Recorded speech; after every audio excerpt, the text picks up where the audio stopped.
सभी को नमस्कार। हिंदी साहित्य का इतिहास हम पढ़ रहे हैं। हिंदी साहित्य के इतिहास में आज हमारी जो क्लास संख्या है वो 26 आदिकाल का 19वां भाग है। और आदिकाल के विषय में विभिन्न विद्वानों के क्या मत हैं, क्या कथन है। तो आदिकाल के विषय में विभिन्न विद्वानों के महत्वपूर्ण कथन आज देख रहे हैं। और विभिन्न विद्वानों में भी सबसे महत्वपूर्ण आचार्य शुक्ल के सबसे महत्वपूर्ण कथन किसके हैं? आचार्य शुक्ल के। शुक्ल के सब कथन एक तरफ और सभी विद्वानों के मिलाकर एक तरफ। इतनी महत्ता जो है हिंदी साहित्य के इतिहास में शुक्ल जी की है। तो शुक्ल जी के विषय में हम देखेंगे क्या क्या उनके महत्वपूर्ण कथन हैं, क्या क्या उनकी मौलिक जो अवधारणाएं मान्यताएं हैं। तो मैं आनंद पारिक स्वागत करता हूं आपके अपने YouTube चैनल स्टडी फ्लाई पर। अगर ये वीडियो आपको पसंद आए तो लाइक, शेयर और चैनल को भी सब्सक्राइब अवश्य कर लें। तो चलिए देखते हैं आदिकाल के विषय में आचार्य रामचंद्र शुक्ल के कथन व मत। हम एक दृष्टि में देख लेते हैं, एक नजर में, एक वीडियो में इकट्ठे, एक क्लास में। तो पहला कथन यहां पर शुक्ल जी का देखिए, क्या है पहला कथन? हिंदी कवियों का एक वृत्त संग्रह ठाकुर शिव सिंह सेंगर ने सन 1883 ईस्वी में प्रस्तुत किया था। शिव सिंह सेंगर ने शिव सिंह सरोज लिखा था और इसे हिंदी कवियों का एक वृत्त संग्रह शुक्ल जी ने कहा है। उनके पीछे यानी कि उनके बाद सन 1889 में डॉक्टर अब सर, जब शुक्ल जी ने अपना इतिहास ग्रंथ लिखा तो सर की उपाधि दे दी गई होगी। अब सर ग्रियर्सन ने modern vernacular literature of northern Hindustan के नाम से वैसा ही बड़ा कवि वृत्त संग्रह निकाला। बड़ा कवि वृत्त संग्रह, modern vernacular literature of Hindustan को देखिए, शिव सिंह सेंगर के जो रचना है उसे वृत्त संग्रह कहा है। ग्रियर्सन की जो रचना है उसे बड़ा कवि वृत्त संग्रह कहा है। फिर देखिए मिश्र बंधु श्रीयुत पंडित श्याम बिहारी मिश्र आदि ने अपना बड़ा भारी कवि वृत्त संग्रह मिश्र बंधु विनोद, जिसमें वर्तमान काल के कवियों और लेखकों का भी समावेश किया गया है, 3 भागों में प्रकाशित किया। चौथा भाग तो तब तक प्रकाशित हुआ नहीं था क्योंकि वो तो बाद में हुआ था, 34 में हुआ था। तो चौथा भाग जो है वो प्रकाशित हुआ नहीं था जब शुक्ल जी अपना इतिहास ग्रंथ उन्होंने 1929 में लिखा। उस समय तक वो बाद में जो है उस समय तक केवल मिश्र बंधु विनोद जो ग्रंथ है उसके केवल 3 भाग प्रकाशित हुए थे। और श्रीयुत पंडित श्याम बिहारी मिश्र, गणेश बिहारी मिश्र और सुखदेव बिहारी मिश्र, ये 3 भाई थे जिन्होंने मिलकर, भाई तो ये 4 थे लेकिन एक भाई इनके साहित्य इतिहास में संलग्न नहीं रहे। तो ये 3 भाई थे। तो यहां पर 3 चीजें देखिए, शिव सिंह सेंगर की रचना को वृत्त संग्रह कह दिया है, यहां देखिए वृत्त संग्रह। और ग्रियर्सन का जो modern vernacular literature of northern Hindustan के नाम से वो बड़ा कवि वृत्त संग्रह कह दिया। और बड़ा भारी कवि वृत्त संग्रह कहा मिश्र बंधु विनोद को। ये कथन जो है अपने ग्रंथ के प्रथम संस्करण के वक्तव्य में, यानी यहीं से इनका ग्रंथ जो है वो आरंभ होता है, इसी कथन से। तो चलिए अगला कथन इनका देख लेते हैं। शिक्षित जनता की जिन जिन, देखिए ये सह शब्द इनकी पुस्तक से मैंने ये जो है लिए हैं और जो महत्वपूर्ण कथन लगे हैं, मुझे बहुत महत्वपूर्ण लगे हैं, केवल उन्हीं का चयन जो है मैंने किया है। शिक्षित जनता की जिन जिन प्रवृत्तियों के अनुसार हमारे साहित्य के स्वरूप में जो जो परिवर्तन होते आए हैं, जिन जिन प्रभावों की प्रेरणा से काव्य धारा की भिन्न भिन्न शाखाएं फूटती रही हैं, उन सब के सम्यक निरूपण तथा उनकी दृष्टि के किए हुए सुसंगत काल विभाग के बिना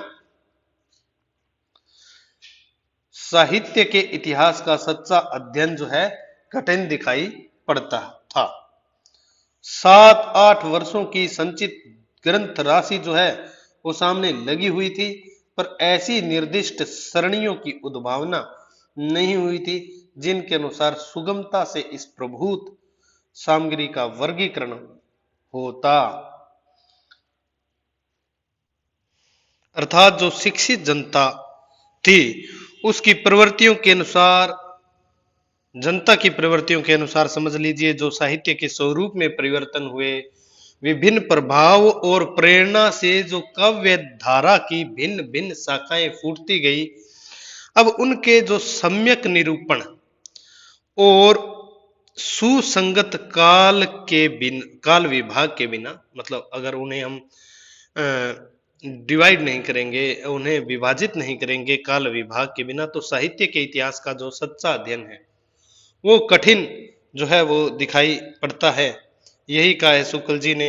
और उन्होंने कहा कि जो 700-800 वर्षों की जो संचित ग्रंथ राशि है, जो लिखी हुई विभिन्न कवियों के द्वारा ग्रंथ राशि है, वो अब सामने तो लगी हुई है। उनसे पहले किसी ने सुसंगत काल विभाजन नहीं किया था, तो ये चुनौती जो शुक्ल जी को मिली एक तरीके से। और उन्होंने कहा कि 700-800 वर्षों की संचित ग्रंथ राशि सामने लगी हुई है, जिसमें विभिन्न काव्य धाराएं हैं, और भिन्न भिन्न प्रवृत्तियों के अनुसार जो स्वरूप परिवर्तित होते हुए रहे हैं साहित्य के, वो सभी जो है सामग्री 700-800 वर्षों की संचित जो है ग्रंथ राशि मेरे सामने लगी हुई थी, पर ऐसी निर्दिष्ट सरणियों की उद्भावना नहीं हुई थी जिनके अनुसार सुगमता से इस प्रभुत सामग्री का वर्गीकरण हो सके। तो ऐसी कोई अवधारणाएं नहीं बनी थी अभी तक की किस तरीके से जो है, क्योंकि जो पहला सच्चे अर्थों में इतिहास ग्रंथ है वो तो शुक्ल जी का है, उनसे पहले कोई पूर्ववर्ती इतिहासकार ऐसा नहीं था जिसने इस तरीके का कोई कदम पहले उठाया हो। जो काल विभाजन किया है या विभाजित किया है अध्ययन सामग्री को, वो ग्रियर्सन और मिस्र बंधु है, वो भी अवैज्ञानिक है। तो आगे देखिए अगला कथन, सारे रचना काल को और अपने पूर्ववर्ती जो साहित्य इतिहासकार है उनके विषय में, या जो भी इतिहास लेखक है उनके विषय में कह रहे हैं शुक्ल जी, सारे रचना काल को केवल आदि, मध्य, पूर्व, उत्तर इत्यादि खंडों में आंख मूंद कर जो बांट देना, और यह भी न देखना कि किस काल खंड के भीतर क्या आता है क्या नहीं, किसी वृत्त संग्रह को इतिहास नहीं बना सकता। हम जो है एक समय विशेष लेकर उसे आदि, मध्य, पूर्व, उत्तर आदि खंडों में आंख मूंद कर बांट दे। 800-900 वर्ष की सामग्री है, उसे 200-200 वर्षों के करके बांट दें, और किस में क्या आ रहा है किस में क्या नहीं आ रहा है, तो किसी वृत्त संग्रह यानी कि कवियों के जीवन चरित्र या जो परिचय दिया गया है ग्रंथ में, उसे साहित्य का इतिहास नहीं बना सकता है। तो उसमें जो है बांटने में, विभाजन में भी जो है एक वैज्ञानिकता होनी चाहिए। चलिए आगे देखिए अगला कथन कौन सा कथन है, ये 3 नंबर कथन है शुक्ल जी का, और ये हमारा 4 नंबर कथन। जिस कालखंड के भीतर किसी विशेष ढंग की रचनाओं की प्रचुरता दिखाई पड़ी है। अब शुक्ल जी ने पहले काल विभाग को ले लिया है, ठीक है, और वो कह रहे हैं कि मैंने किस हिसाब से जो है मेरा दृष्टिकोण क्या रहा है अपने इतिहास ग्रंथ में, तो बता रहे हैं जिस काल खंड के भीतर किसी विशेष ढंग की रचनाओं की प्रचुरता दिखाई पड़ी है वह एक अलग काल माना गया है, और उसका नामकरण उन्हीं रचनाओं के स्वरूप के अनुसार किया गया है। भी कोई कालखंड है उसमें जिन रचनाओं की प्रचुरता है, जैसे उन्होंने माना कि आदिकाल में वीर गाथात्मक रचनाएं रची गई, तो इसका नाम जो है वीर गाथा काल होना चाहिए, और उसका नामकरण जो है उन्हीं रचनाओं के स्वरूप के अनुसार किया गया है। इस प्रकार केवल इस प्रकार प्रत्येक काल का एक निर्दिष्ट सामान्य लक्षण बताया जा सकता है। किसी एक ढंग की रचना की प्रचुरता से अभिप्राय यह है कि शेष दूसरे ढंग की रचनाओं में से चाहे किसी एक ढंग की रचना को लें, वह परिमाण में प्रथम के बराबर न होगी। मतलब बहुमत के आधार पर इन्होंने यहाँ फैसला जो है वो दिया है। उदाहरण देते हुए शुक्ल जी ने बताया भी है, जैसे कि किसी काल में 5 ढंग की रचनाएं रची गई, वीरगाथात्मक, भक्तिपरक, मनोरंजन परक और जो लौकिक जो है श्रृंगारिक। तो उन्होंने कहा कि जो वीर गाथात्मक है, उदाहरण के लिए वो 10 रचनाएं हैं, भक्ति की 5 है, संपूर्ण रचनाएं इस तरह की तरीके की 30 है माना उन्होंने। तो आप समझिए कि वीर गाथात्मक रचनाएं 10 है, दूसरी कोई भक्ति की है वो 5 है, कोई श्रृंगारिक है वो 2 है, कोई और है वो 4 है। इस तरीके से जो वीर गाथात्मक है वो तो हुई 10, यहां देखिए 10, और अन्य सब मिलाकर जो 20 हुई, ये 20 ज्यादा है इन 10 से, लेकिन फिर भी चूंकि ये अकेली ज्यादा है, यहां पर ये 20 हुई है, कोई 5 है, कोई 7 है, कोई 8 है, इस तरीके से मिलाकर हुई है। लेकिन ये 8 है, ये 10 के बराबर नहीं है। यहाँ कोई 11 रचनाएं होती तो ये ऊपर होती। जिस तरीके से हमारे लोकतंत्र में बहुमत के अनुसार 5 उम्मीदवार मैदान में हैं, एक जीता 4 हारे, एक को 4000 वोट मिले, लेकिन तीनों को मिलाकर उससे ज्यादा मिले, फिर भी वो हारे, क्योंकि बहुमत जो है ज्यादा उसे मिले। तो उसी प्रकार से जिन रचनाओं की संख्या ज्यादा है, वही जो है उसी के अनुसार जो है काल विभाजन नामकरण जो है किया गया है। आगे देखिए दूसरी जो नामकरण में क्या है, दूसरी बात है ग्रंथों की प्रसिद्धि। अब प्रसिद्ध भी होने चाहिए ग्रंथ। किसी काल के भीतर जिस एक ही ढंग की के बहुत अधिक ग्रंथ प्रसिद्ध चले आते हैं, उस ढंग की रचना उस काल के लक्षण के अंतर्गत मानी जाएगी, चाहे और दूसरे दूसरे ढंग की अप्रसिद्ध और साधारण कोटि की बहुत सी पुस्तकें इधर उधर कोनों में पड़ी मिल जाया करें। प्रसिद्धि भी किसी काल की लोक प्रवृत्ति की जो है वो प्रतिध्वनि है। सारांश यह है कि इन दोनों बातों की ओर ध्यान रखकर काल विभाग का नामकरण किया गया है। शुक्ल जी ने क्या माना है, ग्रंथों की संख्या एक, तो उन्होंने कहा कि प्रचुरता, जिस ढंग की रचनाओं की प्रचुरता उन्हें दिखाई दी उसी पर उन्होंने किया, और जिस ढंग की रचनाओं के ग्रंथ जो है वो बहुत अधिक प्रचलित थे, जन जन के मुख पर थे, जन के कंठाहार थे, वो जो है, और चाहे वो कहते हैं दूसरे दूसरे ढंग की रचनाएं इधर उधर कोनों में पड़ी सैकड़ों मिल जाएं, लेकिन वो प्रसिद्ध नहीं है, तो फिर उसके अनुसार जो है वो नामकरण व काल विभाजन नहीं होगा। मैंने यहाँ पर सारांश यह है कि इन दोनों बातों की ओर ध्यान रखकर काल विभाग का नामकरण किया गया है शुक्ल जी के द्वारा। ये चौथा और ये 5वां कथन। देखिए स्वयं की शुक्ल जी की अवधारणाएं हैं। कथन शुक्ल जी का ग्रंथ बहुत महत्वपूर्ण है, और मैं तो यह चाहूंगा कि आप अगर हिंदी साहित्य के विद्यार्थी हैं, अध्येता हैं, तो शुक्ल जी का ग्रंथ जो है वो आपके पास होना चाहिए। अन्य ग्रंथ चाहे हो चाहे ना हो, तो मैंने बहुत ही कम जो कथनों को यहाँ पर जो है संचय करने की कोशिश की है, लेकिन फिर भी शुक्ल जी महत्वपूर्ण इतने हैं कि उनके जो कथन अगर हम कम ही लेंगे तो भी वो बहुत ज्यादा जो है अध्ययन की दृष्टि से हो जाएंगे। उनकी एक एक लाइन अपने आप में जो है कथन है, एक एक पंक्ति उनकी कथन है। तो आगे देखिए, तो आदिकाल का नाम मैंने, कौन सा कथन है, 6 नंबर कथन शुक्ल जी का। आदिकाल का नाम मैंने वीर गाथा काल रखा है। बिल्कुल सभी को पता ही है, हमने पढ़ा भी है। आदिकाल के अंतर्गत 2 प्रकार की रचनाएं मिलती है। शुक्ल जी ने आदिकाल के अंतर्गत 2 प्रकार की रचनाएं मानी है, अपभ्रंश और देश भाषा। देश भाषा अपभ्रंश जिसमें साहित्य रचा जा रहा था, देश भाषा जो बोलचाल की भाषा थी, और जिसमें बाद में साहित्य रचा जाने लगा तो उसे उत्तर अपभ्रंश या आरंभिक हिंदी, पुरानी हिंदी, अवहट कहा विद्वानों ने। अपभ्रंश की पुस्तकों में कई ग्रंथ जैनों के धर्म तत्व निरूपण से संबंधित हैं, जो साहित्य की कोटि में नहीं आती। ये रचनाएं साहित्य की कोटि से बाहर रख दी हैं, जो धर्म तत्व निरूपण ग्रंथ हैं, जैनों के अपभ्रंश में हैं।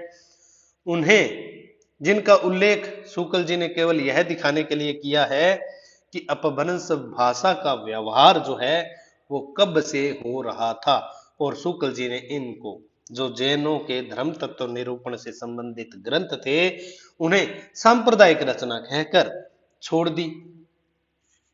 सातवां हमारा कथन देखिए। अब वो कहते हैं कि साहित्यिक पुस्तकें केवल 4 हैं। आदिकाल के अंदर शुक्ल जी कहते हैं कि साहित्यिक जो पुस्तकें हैं वो केवल 4 हैं। विजयपाल रासो, नल सिंह, हमीर रासो, सारंगधर, कीर्तिलता और कीर्तिपता का विद्यापति। और देश भाषा जो जन में प्रचलित भाषा थी, ये इनकी भाषा साहित्यिक पुस्तकें हैं, इनकी भाषा तो अपभ्रंश है। कीर्तिलता कीर्तिपता का की अवहट है। तो इन्हें तो साहित्यिक पुस्तकें उन्होंने कहा। और देश भाषा काव्य की पुस्तकें 8 पुस्तकें प्रसिद्ध है। कुमार रासो, बिसलदेव रासो, पृथ्वीराज रासो, जयचंद प्रकाश, जयमेंक जस चंद्रिका, परमाल रासो जो आला का मूल रूप है, खुसरो की पहेलियां आदि, मतलब आदि से अर्थ यहाँ पर खुसरो की पहेलियां, मुकर्रियां और जो वो है, और 12वां विद्यापति पदावली। तो देश भाषा काव्य की 8 पुस्तकें यानी कि ये हिंदी में आ जाएंगी, और वो तो अपभ्रंश साहित्य में रची गई हैं। तो उसमें जो साहित्य के रूप में चल रही थी वो अपभ्रंश, तो साहित्यिक पुस्तकें केवल 4, और देश भाषा काव्य की जो उत्तर अपभ्रंश थी जो पुरानी हिंदी में बोलते हैं वो 8 पुस्तकें शुक्ल जी ने मान ली है। आगे देखिए शुक्ल जी का कथन है अमीर रासो के विषय में। मैंने यहाँ पर सह शब्द जो है उनके कथनों को उतारा है। हमीर रासो का पता नहीं है, अभी तक मिला नहीं है, पर प्राकृत पिंगल सूत्र उलटते पलटते मुझे हमीर के युद्धों के वर्णन वाले कई बहुत ही ओजस्वी जो है पद्य छंदों के उदाहरण में मिले। मुझे पूर्ण निश्चय हो गया है कि ये पद्य जो है सारंगधर की प्रसिद्ध हमीर रासों के ही हैं। शुक्ल जी को विश्वास हुआ उसमें कुछ उन्हें छंद मिले प्राकृत पिंगल सूत्र में, जिसमें कई रचनाकारों की रचनाएं बब्बर, जज्जल, विद्याधर और सारंगधर, इनके जो छंद हैं वो संग्रहित किए गए हैं लक्ष्मीधर के द्वारा। तो वो उन्हें प्राकृत पिंगल सूत्र जो एक छंद शास्त्र से संबंधित रचना है वो उलट पलट रहे थे। तो हमीर के युद्धों के, हमीर कौन है? हमीर देव चौहान, ये रणथंभौर के शासक है जो कि 1301 में शहीद वीर गति को प्राप्त होते हैं अलाउद्दीन खिलजी से युद्ध करते हुए, और रानी रंग देवी जो है वो जोहर की जो रस्म है उसका निर्वाह करती है। तो हमीर के युद्धों के वर्णन वाले कई बहुत ही ओजस्वी पद्य छंदों के उदाहरणों में मिले, और शुक्ल जी को पूर्ण विश्वास निश्चय हो गया कि ये पद्य जो है वो सारंगधर के प्रसिद्ध, कोई प्रसिद्ध सारंगधर ने कोई हमीर रासो लिखा है उसी के पद्य जो है ये है। आगे देखिए इन्हीं 12 पुस्तकों, ये एक तो कथन नंबर है 9, और यहां देखिए 12 पुस्तकें हो गई, 4 तो ये हैं जो साहित्यिक पुस्तकें मानी हैं, और 8 ये हैं, मैंने क्रमांक जो है 5 से शुरू किया है।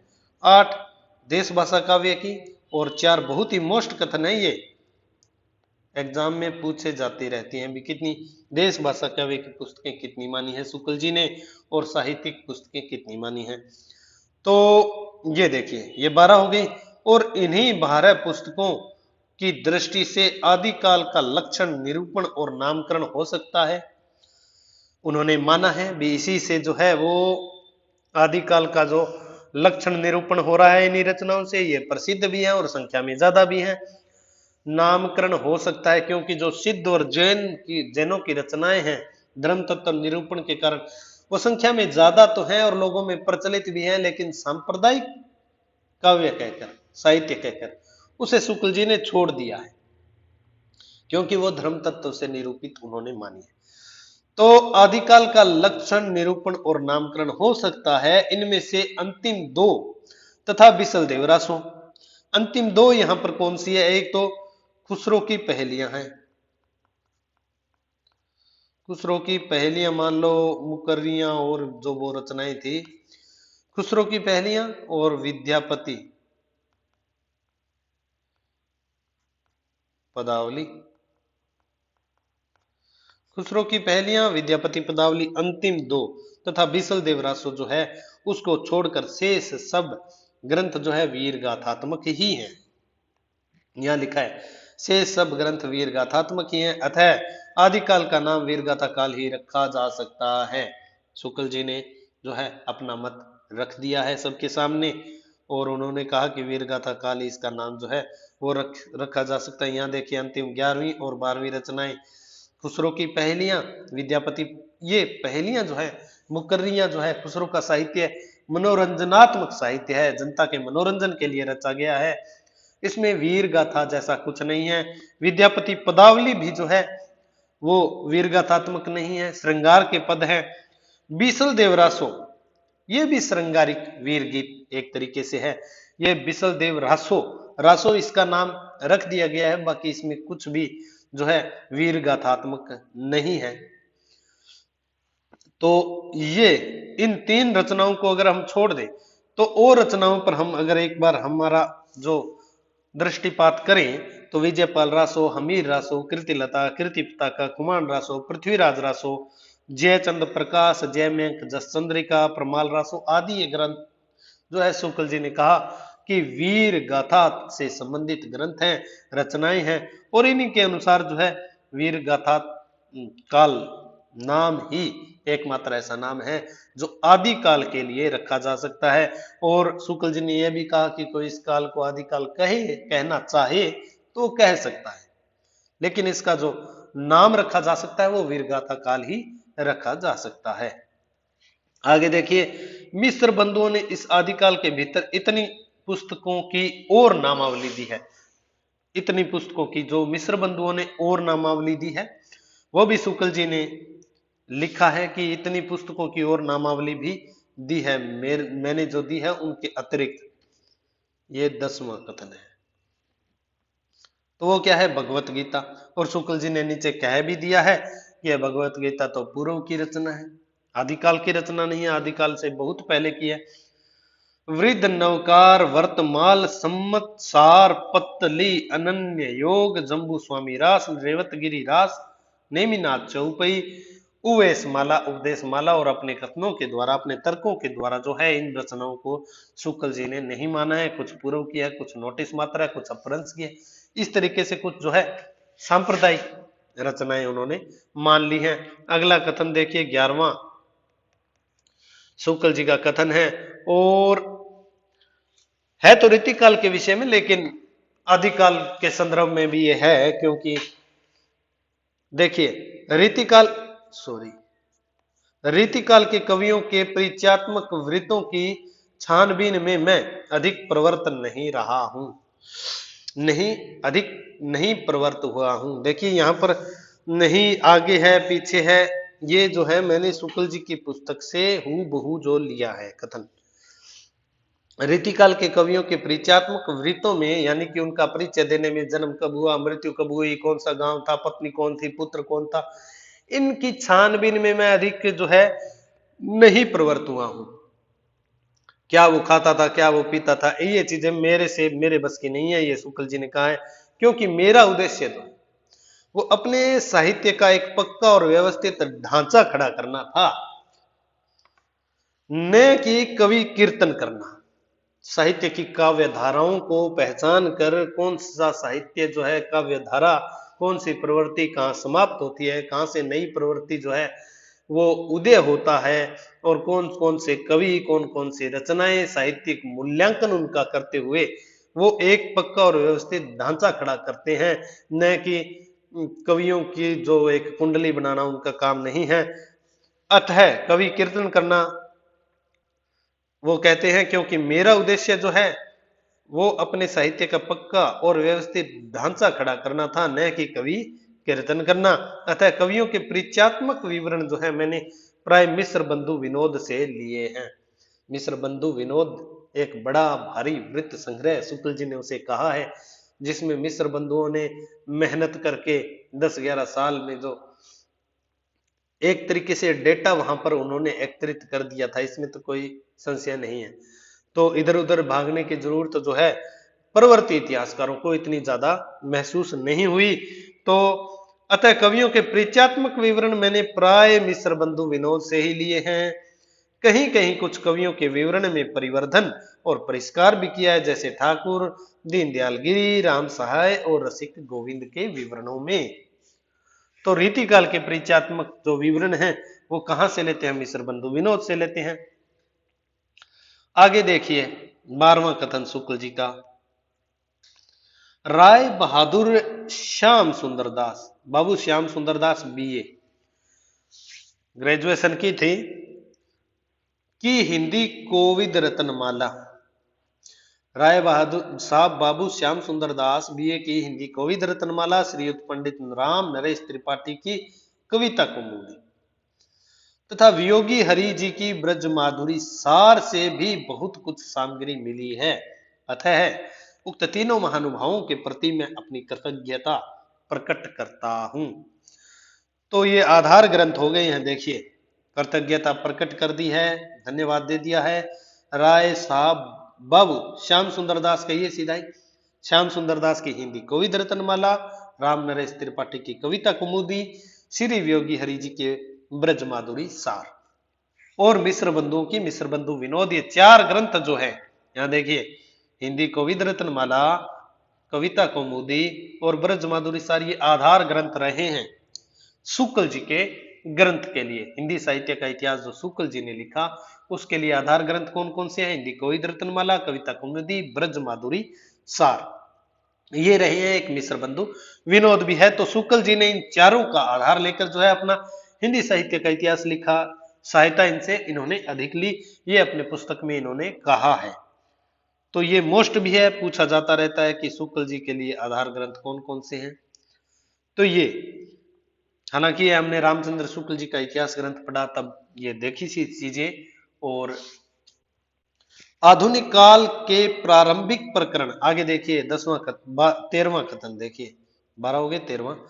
आधुनिक काल के प्रारंभिक प्रकरण लिखते समय जिस कठिनता का सामना करना पड़ा उसमें मेरे बड़े पुराने मित्र पंडित केदारनाथ पाठक ही मेरे काम आए हैं, और शुक्ल जी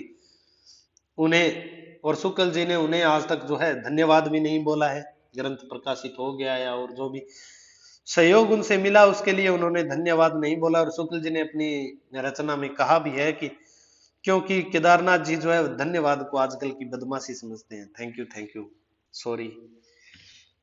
तो अगला जो कथन है 14वां कथन देखिए, आदिकाल के भीतर आजकल इसीलिए हाँ बिल्कुल, हाँ सॉरी, आजकल की बदमाशी है। पहले आदिकाल के भीतर वज्र यानी सिद्धों और नाथपंथी योगियों की परंपराओं का कुछ विस्तार के साथ वर्णन यह दिखाने के लिए करना पड़ा कि कबीर आदि द्वारा जो प्रवर्तित निर्गुण संत मत के प्रचार के लिए किस किस प्रकार उन्होंने पहले से रास्ता तैयार कर दिया था।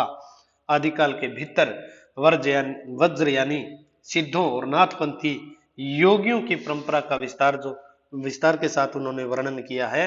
वो इसलिए किया है कि उससे जो है वो जो भक्तिकालीन जो कबीर की परंपरा है सगुण निर्गुण भक्ति काल की, उसकी जो एक परंपरा को जोड़ने के लिए, वो दिखाने के लिए जो कि रास्ता कैसे उनके लिए जो निर्गुण संतों के लिए पहले तैयार हुआ, तो उसके लिए उन्होंने वज्र यानी सिद्धों और नाथपंथी योगियों की परंपराओं का विस्तार के साथ वर्णन जो है किया है। क्योंकि कबीर द्वारा परिवर्तित निर्गुण संत मत के प्रचार के लिए किस प्रकार उन्होंने पहले से रास्ता तैयार कर दिया था। दूसरा उद्देश्य यह स्पष्ट करने का भी था कि सिद्धों और योगियों की रचनाएं साहित्य कोटि में नहीं आती। योग धारा काव्य या साहित्य की कोई धारा नहीं मानी जा सकती, यहां भी उन्होंने खंडन कर दिया। और सिद्धों और योगियों की रचनाएं साहित्य की कोटि में नहीं आती, लेकिन वर्णन किया इसलिए कि कैसे जो ये है निर्गुण संतों की जो काव्य धारा है उसकी परंपरा कहाँ से चली, कैसे चली, इसके लिए आदिकाल में ये दिखाना मुझे जरूरी था। यह कहा शुक्ल जी ने। अगला देखिए कथन, 15वां कथन शुक्ल जी का। प्राकृत की अंतिम अपभ्रंश अवस्था से ही हिंदी साहित्य का आविर्भाव जो है माना जा सकता है। उस समय जैसे गाथा कहने से प्राकृत का बोध होता था, वैसे ही दोहा या दुहा कहने से अपभ्रंश या प्रचलित काव्य भाषा का पद्य समझा जाता था। तो प्राकृत की जो अंतिम अपभ्रंश अवस्था है, प्राकृत पहले साहित्य की भाषा थी और उस समय अपभ्रंश जो है एक देश भाषा बोलचाल की भाषा थी, वो थी अपभ्रंश। फिर अपभ्रंश में साहित्य रचना होने लगी तो वो साहित्य की भाषा बनी और फिर उससे इतर एक अन्य भाषा जो बोलचाल और देश भाषा बनी, उसे हम उत्तरकालीन अपभ्रंश या आरंभिक हिंदी, पुरानी हिंदी बोलते हैं, तो वो अपभ्रंश से निकली। तो प्राकृत की अंतिम अपभ्रंश अवस्था से ही हिंदी साहित्य का आविर्भाव माना जा सकता है। उस समय जैसे गाथा कहने से प्राकृत का बोध होता था, वैसे ही दोहा या दुहा कहने से अपभ्रंश या प्रचलित काव्य भाषा का पद्य समझा जाता था। 16वां कथन देखिए यहाँ पे शुक्ल जी का। हिंदी साहित्य का यह इतिहास, उनका खुद का इतिहास की वो बात कर रहे हैं। हिंदी साहित्य का यह इतिहास हिंदी शब्द सागर नागरी प्रचारणी सभा ने जो हिंदी शब्द सागर प्रकाशित किया की भूमिका के रूप में हिंदी साहित्य का विकास नाम से सन 1929 के जनवरी महीने में निकल चुका है। यह जो मेरी रचना है वह हिंदी शब्द सागर की भूमिका के रूप में हिंदी साहित्य का विकास नाम से 1929 के जनवरी महीने में यह पुस्तक जो है प्रकाशित हो चुकी है। और इस अलग पुस्तकाकार संस्करण में बहुत सी बातें बढ़ाई गई हैं। जो भूमिका के रूप में प्रकाशित हुआ यह इतिहास हिंदी साहित्य का विकास उसका नाम था, उसकी उसी के अंदर भूमिका में जो हिंदी साहित्य के विकास नाम से थी, जनवरी 1929 में प्रकाशित हुई थी, उसी के अलग पुस्तकार संस्करण में अलग जब पुस्तक का रूप दिया उसमें बहुत सी बातें बढ़ाई गई हैं, विशेषतः आदि और अंत में, पहले और लास्ट में। आदिकाल के भीतर अपभ्रंश की रचनाएं भी ले ली गई हैं क्योंकि वे सदा से भाषा काव्य के अंतर्गत ही मानी जाती रही हैं। और हमने भी एक क्लास में अपभ्रंश रचनाएं 2 क्लास में पढ़ी है क्योंकि वे सदा से भाषा काव्य के अंतर्गत ही मानी जाती रही हैं, इसीलिए हमने अपभ्रंश साहित्य को वहां देखा। और ये शुक्ल जी बोल रहे हैं। आगे देखिए 17वां कथन शुक्ल जी का है। जबकि प्रत्येक देश का साहित्य, बहुत ही महत्वपूर्ण कथन है और आप सबको इसका पता भी है। जबकि प्रत्येक देश का साहित्य वहां की जनता की चित्तवृत्ति का संचित प्रतिबिंब होता है, तब यह निश्चित है कि जनता की चित्तवृत्ति के परिवर्तन के साथ साथ साहित्य के स्वरूप में भी परिवर्तन होता चला जाता है। ठीक है, क्योंकि प्रत्येक देश का साहित्य क्या है, वहां की जनता की चित्तवृत्ति का एक प्रतिबिंब है। जैसी चित्तवृत्ति जनता की है वैसा ही जो है प्रतिबिंब साहित्य में उकेरा जाएगा। तब यह निश्चित है कि जनता की चित्तवृत्ति के परिवर्तन, जब चित्तवृत्ति का मनोवृत्ति का परिवर्तन होगा तो साथ साथ में जो है स्वरूप का भी परिवर्तन होगा। किसके परिवर्तन? स्वरूप का, साहित्य के स्वरूप का परिवर्तन होता चला जाएगा। आज जो साहित्य रचा जा रहा है और आज से 100 साल पहले के साहित्य में हम परिवर्तन देखते हैं, वो परिवर्तन हमारी चित्तवृत्ति का परिवर्तन है जो साहित्यकार साहित्य में उकेरता है। आदि से अंत तक इन्हीं चित्तवृत्तियों की परंपरा को परखते हुए कैसी चित्तवृत्ति जनता की रही, कैसा समाज रहा, कैसी वहां की जो है संस्कृति और राजनीतिक परिप्रेक्ष्य जो स्थितियां रही, उन्हीं सब चित्तवृत्तियों की परंपरा को परखते हुए साहित्य परंपरा के साथ इनका सामंजस्य दिखाना ही साहित्य का इतिहास जो है वो कहलाता है। यह कथन है शुक्ल जी का, बहुत मोस्ट अति महत्वपूर्ण, मोस्ट इंपोर्टेंट। तो आगे देखिए 18वां कथन शुक्ल जी का। हिंदी साहित्य के 900 वर्षों के इतिहास को 4 काल खंडों में विभक्त कर सकते हैं। शुक्ल जी ने बड़ा ही वैज्ञानिक जो है वर्गीकरण यहाँ पर किया है। उन्होंने कहा कि 700-800 वर्षों की जो संचित ग्रंथ राशि है वो सामने अब समझ में नहीं आ रहा है कैसे इसका, तो बहुत उन्होंने मेहनत की होगी, मैं ये मानता हूं, क्योंकि आज भी इतने साहित्य इतिहास ग्रंथ लिखे गए, लेकिन जो है वो सब के सब उनके लिए आधार जो है, नींव जो है वो शुक्ल जी का ही है।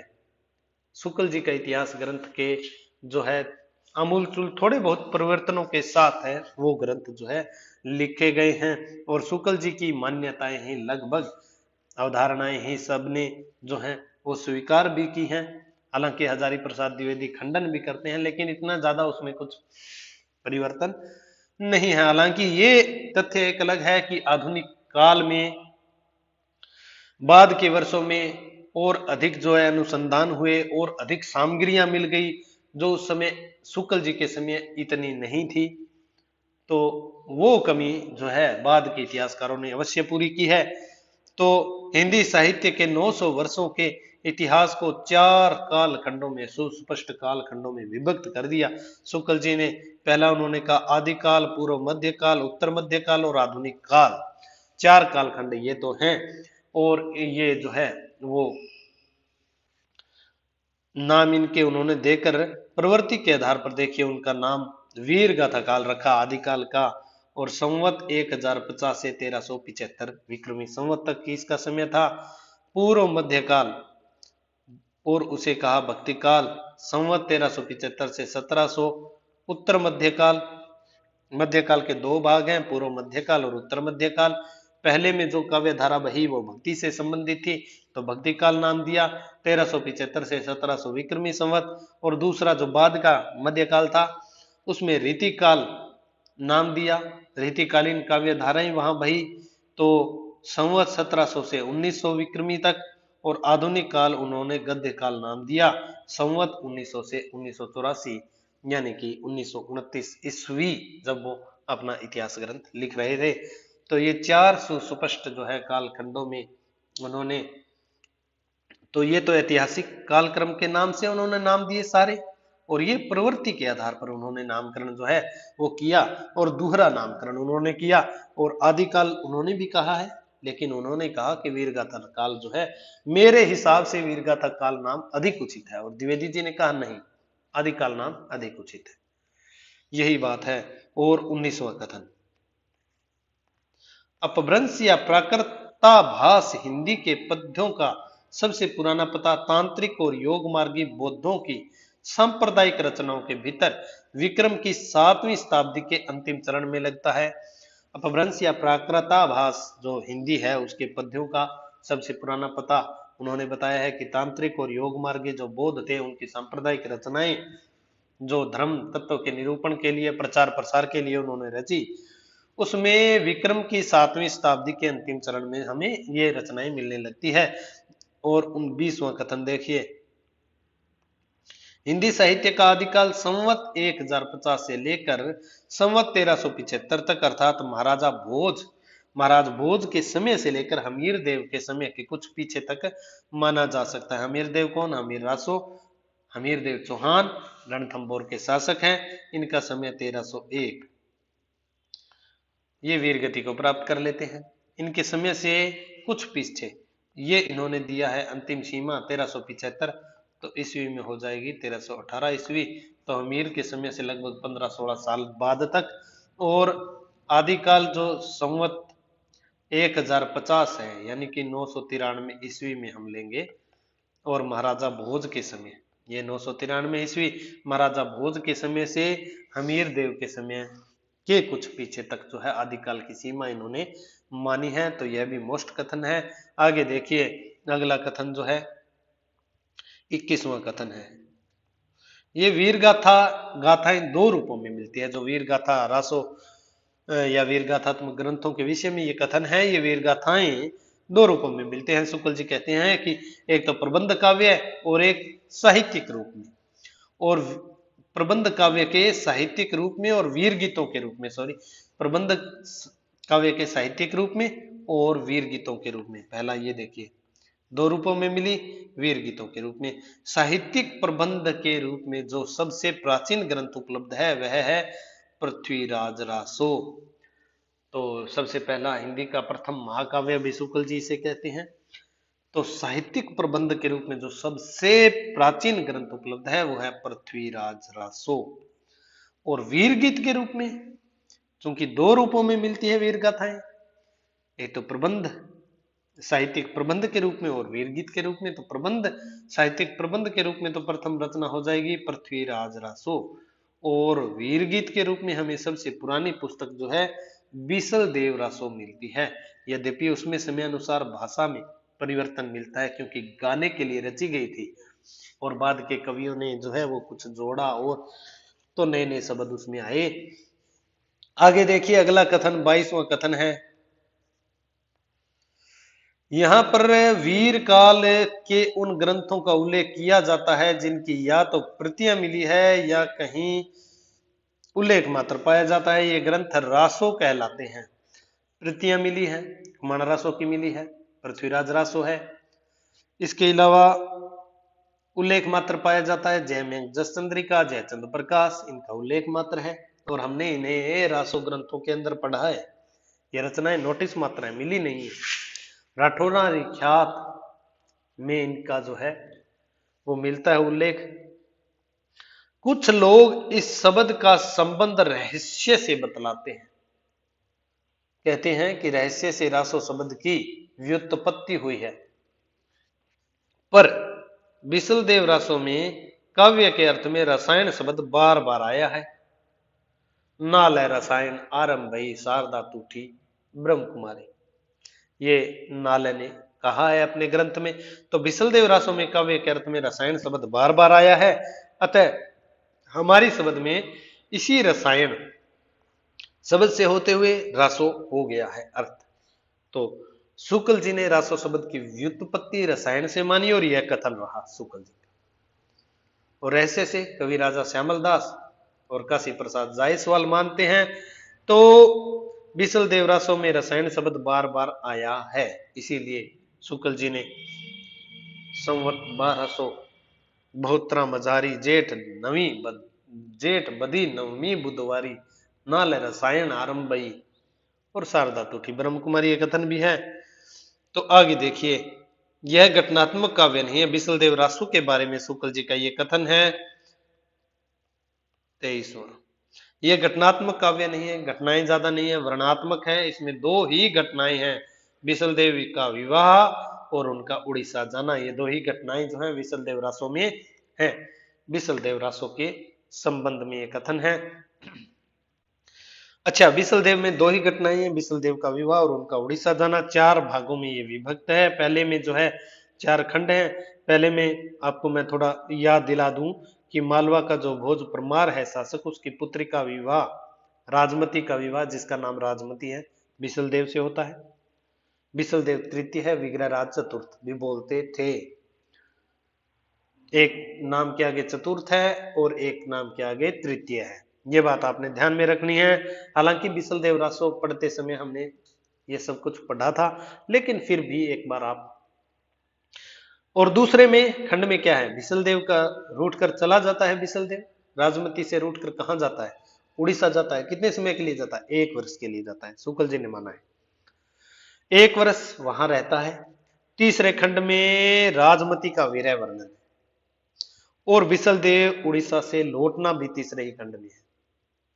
रूठना और उड़ीसा जाना, 1 वर्ष वहां रहना दूसरे खंड में। पहले में तो विवाह ही है, तीसरे में विरह वर्णन है राजमती का, और विसल देव तीसरे खंड में ही लौट भी आता है। और चौथे में भोज परमार अपनी पुत्री को घर ले जाता है और विसल देव वहां से जाकर राजमती को फिर चित्तौड़ लेकर आता है। चित्तौड़ ही लिखा है शुक्ल जी ने, चित्तौड़ लेकर आता है। भाषा की परीक्षा, 24वां कथन शुक्ल जी का। देखिए, भाषा की परीक्षा करके देखते हैं तो यह है जो है बिसल देव रासो की साहित्यिक नहीं है, राजस्थानी है।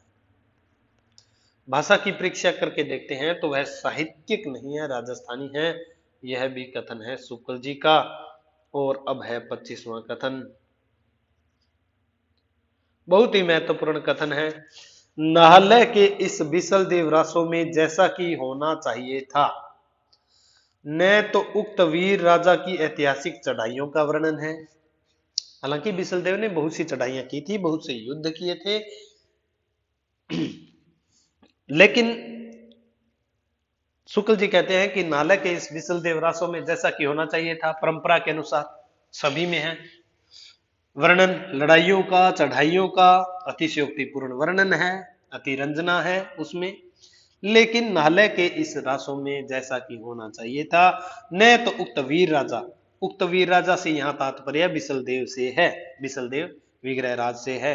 उक्त वीर राजा की ऐतिहासिक चढ़ाइयों का वर्णन है, न उसके शौर्य पराक्रम का श्रृंगार, न उसके शौर्य और पराक्रम का श्रृंगार रस की दृष्टि से विवाह और उठकर विदेश जाने का प्रोसित पतिका के वर्णन के लिए, जो नायिका है उसके वर्णन के लिए मनमाना वर्णन है। ठीक है, अतः इस छोटी सी पुस्तक को बिसल देव ऐसे वीर का रासो कहना खटकता है। अब रासो नाम दे दिया है, लेकिन वर्णन जो है ऐतिहासिक चढ़ाइयों का, शौर्य पराक्रम का है नहीं, मनमाना वर्णन, श्रृंगार रस की दृष्टि से जो विवाह है और उठकर विदेश जाना है उसका थोड़ा वर्णन है, वो भी मनमाना है। अतः इस छोटी सी पुस्तक को बिसल देव ऐसे वीर का रासो कहना खटकता है, शुक्ल जी ने कहा है। पर जब हम देखते हैं कि यह कोई काव्य ग्रंथ नहीं है, केवल गाने के लिए रचा गया था, तो बहुत कुछ समाधान हो जाता है, दिमाग पर जोर ज्यादा नहीं पड़ता है। शुक्ल जी कहते हैं कि समाधान हो जाता है, भी गाने के लिए रचा है, काव्य ग्रंथ नहीं है, तो जो है समस्या हल हो जाती है। आगे देखिए 26वां यहाँ पे कथन देखिए, माना कि रासो इतिहास नहीं है, काव्य ग्रंथ है। पृथ्वीराज रासो के विषय में ये कथन है, माना कि रासो जो है पृथ्वीराज रासो के विषय में है, रासो के विषय में।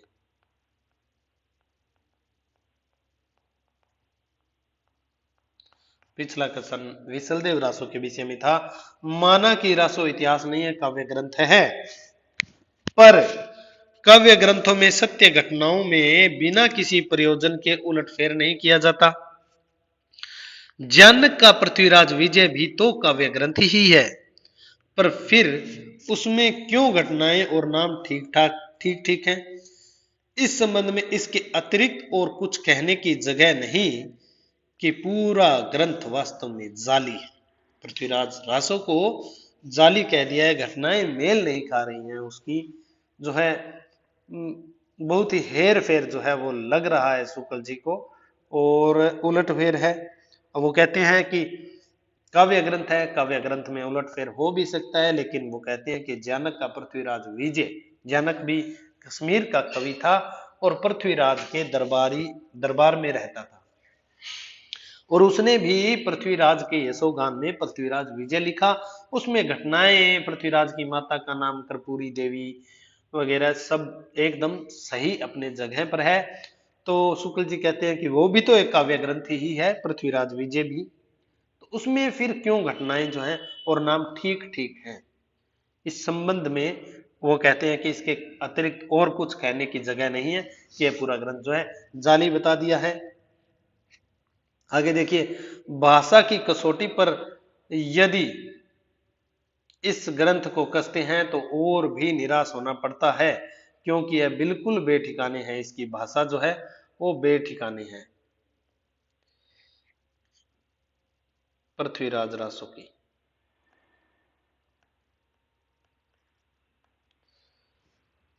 तो भाषा की कसौटी पर यदि इस ग्रंथ को कसते हैं तो और भी निराश होना पड़ता है, क्योंकि वह बिल्कुल बेठिकाने हैं, उसमें व्याकरण आदि की कोई व्यवस्था नहीं है, दोहों की, और कुछ कुछ कवित्तों, छप्य में लिखा, छप्य ज्यादा है, छप्यों का ग्रंथ है, कवित भी बोलते थे, छप्यों को कवित कहा गया इसमें, और कुछ कुछ कवितों की भाषा तो ठिकाने की है, पर त्रोटक आदि छंदों में तो कहीं कहीं अनुस्वरांत शब्दों की ऐसी मनमानी भरमार है, जैसे किसी ने संस्कृत प्राकृत की नकल की हो, यह कहा है शुक्ल जी ने। पृथ्वीराज रासो के विषय में ही यह कथन है। यह कथन भी किसके विषय में है? पृथ्वीराज रासो के विषय में।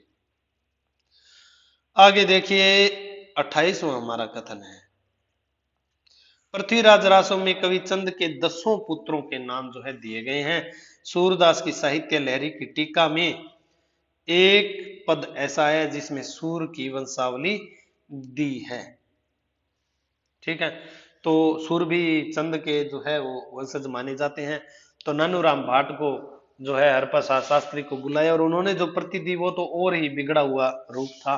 तो नानूराम भाट ने कहा कि मेरे पास जो है वंशावली है वो वंशज माना जाता है। तो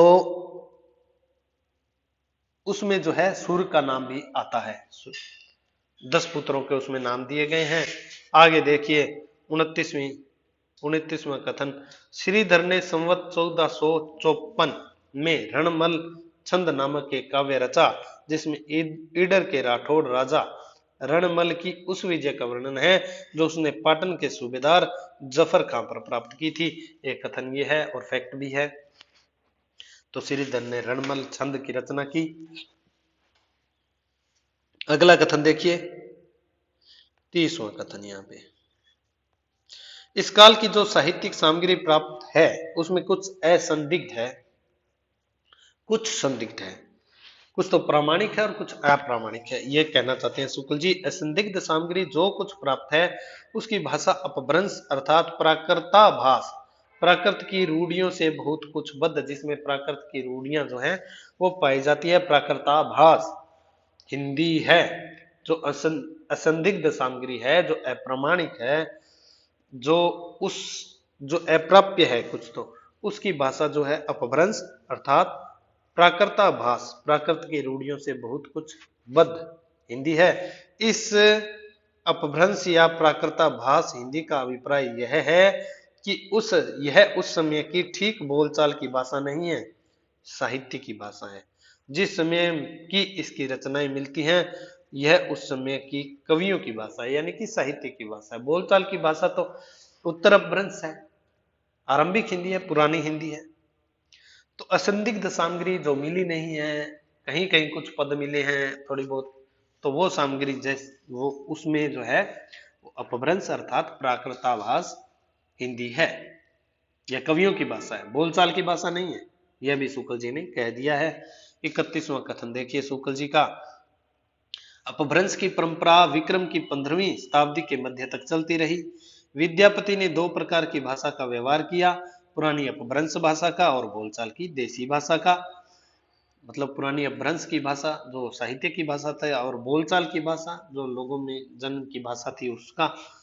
विद्यापति ने अपभ्रंश से भिन्न प्रचलित बोलचाल की भाषा को देसी भाषा कहा है और बाद में उसी देसी भाषा में साहित्य रचना सृजना होने लगी तो वो जो है साहित्य की भाषा हो गई, हिंदी हो गई। विद्यापति ने कहा है कि देसिल बेना सबजन मीठा तेंते संजपमो अवहठा, अर्थात देसी भाषा यानी कि बोलचाल की भाषा जो है वो सबको मीठी लगती है, इसलिए वैसा ही अपभ्रंश मैं कहता हूं।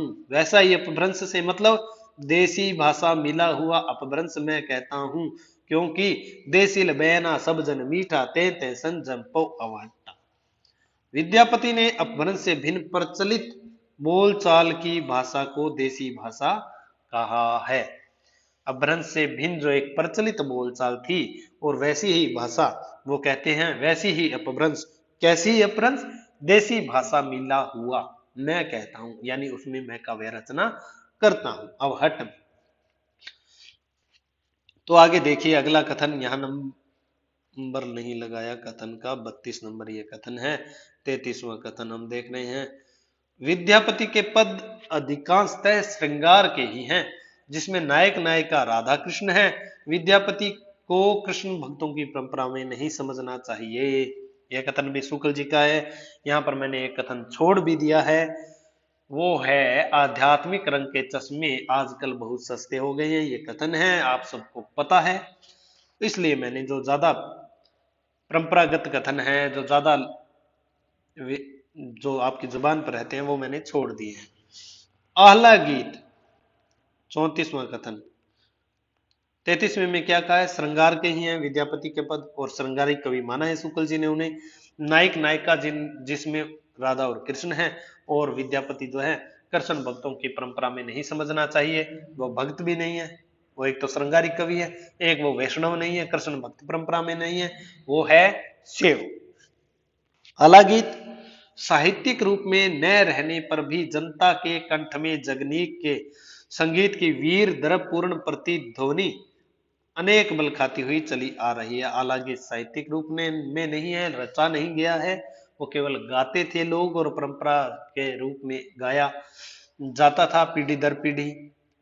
और इसीलिए उसमें जो है शब्दों में परिवर्तन है, बाद के शब्द जो है उसमें सम्मिलित कर, फिरंगी, जैसे कि उसमें एक शब्द आता है फिरंगी, गोली, गोला, तो ये क्या है, ये बाद के हैं। बंदूक आ गया, तो ये जो है बाद के शब्द जो है माने जाते हैं, और ये जो बाद में इसमें जो है प्रक्षेपक जो जुड़ते चले गए।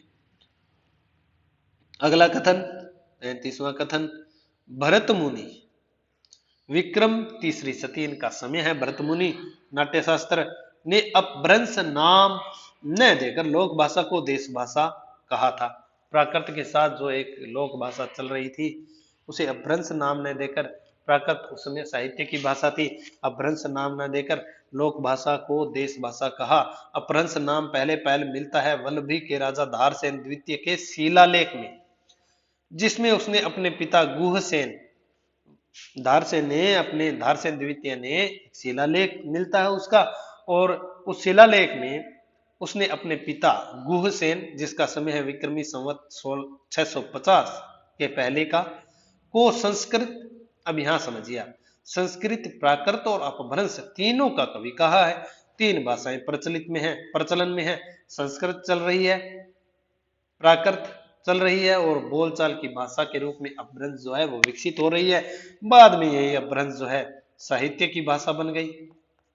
अपभ्रंश साहित्य हम पढ़ते हैं, और इसके समानांतर एक भाषा चली जो बोलचाल की भाषा थी, देसी भाषा थी, बोलचाल में यूज होती थी, साहित्य में यह अपभ्रंश होती है। तो वो बोलचाल की भाषा, उसे उत्तर अपभ्रंश कहा, उसे ही पुरानी हिंदी, अवहट और आरंभिक हिंदी। ये इस अपभ्रंश से, साहित्यिक अपभ्रंश से जो है विरोध रखती है, तात्विक भेद है इनमें, तो वहीं से दूसरी भाषा का जो है उद्भव माना जाता है। अगला कथन, जैन चरित काव्य या आख्यान काव्य के लिए अधिकतर दोहा चौपाई पद्धति यानी कि शैली ग्रहण की गई है। कौन सी? दोहा चौपाई। पुष्पदंत संवत 1029 की आदि पुराण और उत्तर पुराण चौपाइयों में है। जसहरचर्यु, यशोधरा चरित भी चौपाइयों में रचा गया है।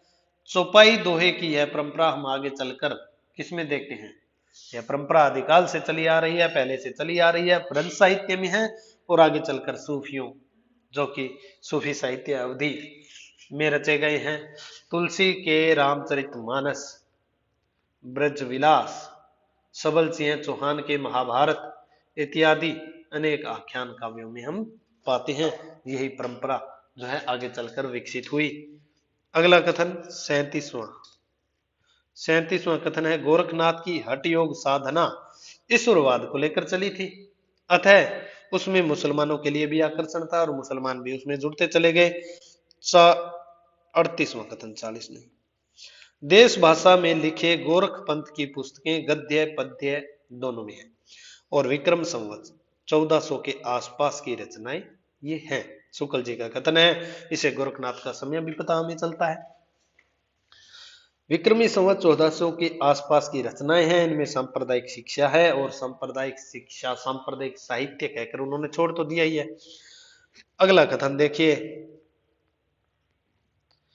नाथ पंथ के जोगियों की भाषा सद्दुकड़ी और कबीर की भी ऐसी है। सिद्धों की भाषा देश भाषा मिश्रित अपभ्रंश या पुरानी हिंदी की काव्य भाषा है।